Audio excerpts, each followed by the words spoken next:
Good morning. You may be seated. Thank you. Perhaps like me, today you consulted several models to help me make some decisions. I checked the weather forecast to see if I needed anything for rain. Nope. I looked at my phone map to confirm when I needed to leave home to be here on time. I reviewed today's bulletin to see if there was anything different than what I expected. All these things are models of something real, something beyond the model. The bulletin is not the real liturgy. The map is not the actual road and traffic. The weather forecast is not the wind, rain, or temperature.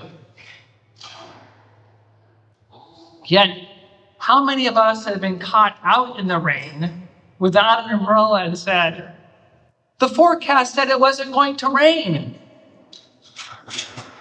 I've even heard that sometimes our bulletin isn't perfect. Here's the thing about models. We use them in every part of our lives. Models simplify a complex and convoluted reality.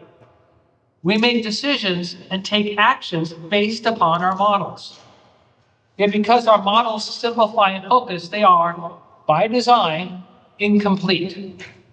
They must leave out some things to focus on other things. Models are purpose-built to help us make some decisions, and then they're often really useless in other decisions. For example, a model of economic supply and demand is probably good for helping me decide whether I should invest in production. It's probably not helpful in helping decide if I should love my neighbor as myself. Even a purpose-built model may have some subtle flaws as it simplifies and focuses. This is normally not a big issue unless you're caught out in the rain or you're late to something important. One place where we rely a lot on models is our understanding of God. God is mystery. God is other. God is the creator outside of creation. To have any kind of God talk at all, we need to create models. In today's readings, we examine one of the most popular models of God. God as judge rewards good and punishes bad. I call it the Santa Claus model. Naughty and nice, presents or a lump of coal, always watching. Santa Claus. You recognize this model. It's in the Creed. He will come again to judge the living and the dead.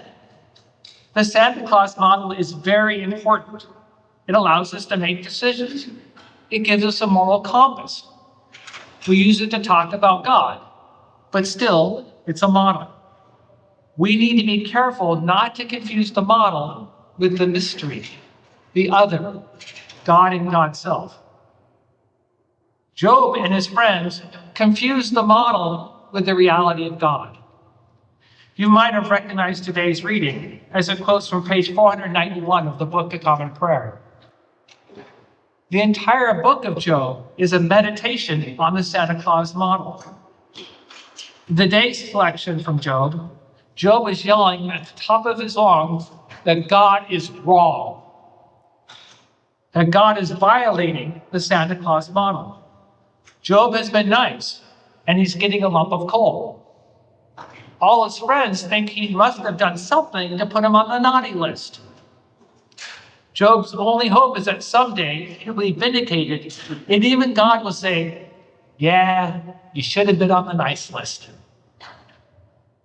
Job has been caught out in the rain without an umbrella.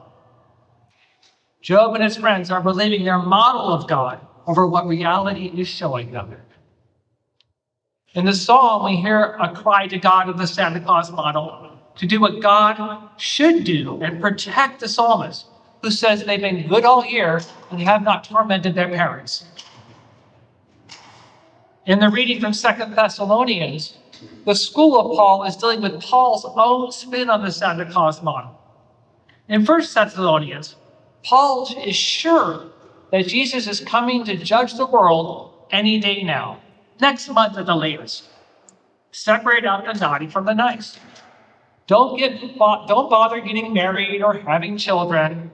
The world, as we know it, only has a couple months left in it, best case. And like the thousands of others throughout the ages who believed their model and knew the end of times, Paul was wrong. The Thessalonians believed Paul and his model of God. They stopped working. They put off marriage and children. They put off the things tradition taught them they should be doing. They didn't save for rainy day because there wasn't going to be another day to rain. So what did the school of Paul do in 2 Thessalonians? Well, they didn't admit their model was incomplete. We humans hate to admit when we're wrong. They didn't suggest a different model. They adjusted and tweaked the Santa Claus model. God is still judge. God will reward the good and punish the bad. But not yet. Other stuff must happen first. The school of Paul hedges the model a bit by being a little vague on what that other stuff is. Then we come to the gospel. The Sadducees love the law of God found in the Torah. God will bless Israel if they follow the law of the Torah and curse Israel if they don't. It says so in the Torah. And God then can't be contrary to God's self. That leads to this puzzle. If we follow the Torah that protects the widow and keeps property in the family, how does that square with this non-Torah idea of resurrection? A quick aside. I have to say, if I was the sixth or seventh brother in that story about the widow, I'd be a little nervous. Basically, the Sadducees say, the Torah does not allow this resurrection thing. The Santa Claus model tells us we must follow the Torah. Your move, Jesus. And Jesus' response is classic Jesus. Jesus looks beyond the question being asked to the fundamental relationship the seeker has with God and their neighbors. Jesus essentially says, yes, in some ways, the Santa Claus model can be helpful. It can be a useful guide to help set our moral compass. But it's just a model. It is not God. Here is another model that might be more helpful. God is the creator creating. God is life. Once God has created, it can never be uncreated. This is essentially the same answer that God gives Job later in Job. In chapter 38, God speaks out of the whirlwind and says something to the effect of, "Where were you, Job, when I was creating life?" God doesn't acknowledge Job's question of why did these bad things happen to Job. God's response suggests that the question of why is not even the right question. What is, is. The question should be, given what is, what can God create? This creating life is the same answer God gives when the Sadducees and the Romans think they have the last word by wielding the power of death on a cross. They think they can uncreate. God is like, nice try, sorry. Creating life wins, and Jesus is resurrected. The church has long been focused on the Santa Claus model. It's throughout our scriptures, creeds, and hymns. We forget sometimes there are other models, including this creating life model, a model that Jesus lived in his earthly walk and lives today. I think the creating life model, though still just a model, may be more helpful to make decisions than the Santa Claus model. In fact, I think we can derive the moral compass that the Santa Claus model gives us if we ask, what kind of life should I, who is made in the image of God, help create? Where can I partner with God in creating life? The creating life model allows me to stop being Job and constantly asking, why did this or that bad thing happen? Instead, I can ask, given the situation where I am now, where is God creating new life? The creating life model allows me to be comforted like the psalmist from the wicked who assault me, from my enemies who surround me.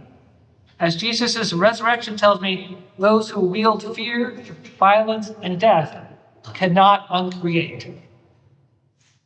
The creating life model suggests to me that Jesus is constantly coming again.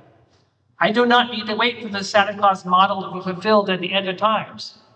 I can join with God now in creating new life. Jesus' judgment may not be about what I have done, but what I am doing. The creating life model and the Santa Claus model are two of many models of God to help us think, talk, and decide about how to live our lives. Models are incomplete. Models are not reality, but we need them. What we get to do is choose what model is most helpful to guide our decisions and our actions. And we don't have to choose alone. We have the witnesses of all the saints, living and dead, to help guide us in our choice. We have our community to help us discern if our current choice is a blessing to ourselves and the world or something else. We have the Spirit calling us to follow in the way of Jesus. For me, living in these times, I believe I need to lower my reliance on the Santa Claus model and increase my use of the creating life model. I need to ask less about why people and policies I find abhorrent continue to flourish. I need to de-emphasize my satisfaction that those I oppose will get their due someday. I need to look more at what is and seek what can be next that glorifies God and delights in God's creation. What could happen in your life, our church, our nation, our world, if we all chose to focus on creating life?